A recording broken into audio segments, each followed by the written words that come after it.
नमस्कार मित्रांनो, माझ्या चॅनल वरती तुम्हा सर्वांचे मी स्वागत। वय वाढत चाललाय, लग्न जुळत नाही, पाहुणे पाहायला येतात पण काही रिप्लाय, कधी मुलीला मुलगा पाहून जाते पण काही रिप्लाय देत नाही, मुलगा मुलीला पाहून जातो पण मुलगी वाले रिप्लाय देत नाहीत, कधी मुलगी पसंत येत नाही, कधी मुलगा पसंत येत नाही। या सगळे प्रॉब्लेम येत असतील तर तुमच्या एका महिन्यामध्येच लग्न जुळेल। फक्त हे उपाय तुम्ही 100% करा, देव नक्कीच तुम्हाला यश देईल, माझी गॅरंटी आहे। तर चला, वय वाढतंय, लग्न जुळत नाहीये, अडथळे येताय, ज्योतिषशास्त्रानुसार करा हे उपाय, मिळेल मनासारखा जोडीदार। Marriage problems and married life astrology. अनेकदा काही प्रेमप्रकरणात लग्न करायची इच्छा असते परंतु काही अडचणींमुळे विवाहात अडथळे येतात। जर तुमचेही वय वाढत असेल आणि जोडीदाराच्या वैयक्तिक आयुष्यातील अडथळ्यांमुळे वैतागले असाल तर अनेकदा काही प्रेमप्रकरणात लग्न करायची इच्छा असते परंतु काही अडचणींमुळे विवाहात अडथळे येतात।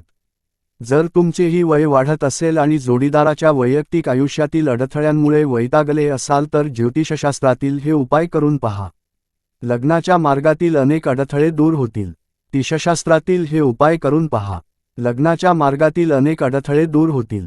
लग्न ही गोष्ट प्रत्येकाच्या आयुष्यात महत्त्वाची आहे। लग्नानंतर आयुष्यात अनेक बदल होतात, परंतु हल्ली वय वाढत जाते पण मनासारखा जोडीदार मिळत नाही। लग्न जमवताना खरे तर मुलीची पत्रिका पाहिली जाते। या दरम्यान जर दोघांच्या पत्रिकेत काही दोष असतील तर ज्योतिषशास्त्रानुसार उपाय करून त्यावर मात करता येते। तसेच लग्न जमवताना दोघांचेही गुण 18 पेक्षा जास्त असायला हवे। गौरी शंकराचा रुद्राक्ष अत्यंत प्रभावी मानला जातो। गौरी शंकर रुद्राक्ष प्रेम आणि वैवाहिक जीवनातील सुख आणि शांती यांच्याशी संबंधित आहे। जर तुमच्या आयुष्यात लग्नाविषयी वारंवार समस्या येत असतील तर गौरी शंकरला रुद्राक्ष धारण करा। हे धारण करण्यासाठी गौरी शंकर रुद्राक्ष गंगेच्या पाण्यात बुडवावा, त्यानंतर दुसऱ्या दिवशी माता गौरी आणि महादेवाचे ध्यान करून रुद्राक्ष धारण करा। 2. वय वाढले आहे आणि लग्न जमत नसेल तर ज्योतिषशास्त्रातील हा उपाय करून बघा। त्यासाठी आंघोळीच्या पाण्यात चिमूटभर हळद आणि गंगाजल मिसळा। हा उपाय 43 दिवस सतत केल्याने लग्नातील सर्व अडथळे दूर होतील। तसेच तुमच्या मनासारखा जोडीदार तुम्हाला मिळेल। वैवाहिक जीवनातील अडथळे दूर करण्यासाठी आपल्या तळहातावर शुक्र पर्वतावर चंदनाचा तिलक लावणे।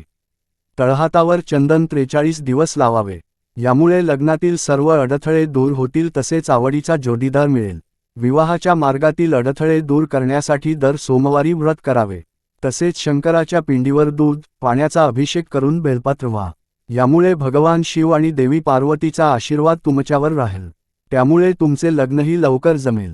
5. तसेच गुरुवारी भगवान विष्णूची मनोभावे पूजा केल्याने विवाहित महिलांना सुख आणि सौभाग्य प्राप्त होते। ज्योतिषशास्त्रानुसार गुरुवारी काही खास मंत्राचा जप केल्यास विवाहातील अडथळे दूर होतात।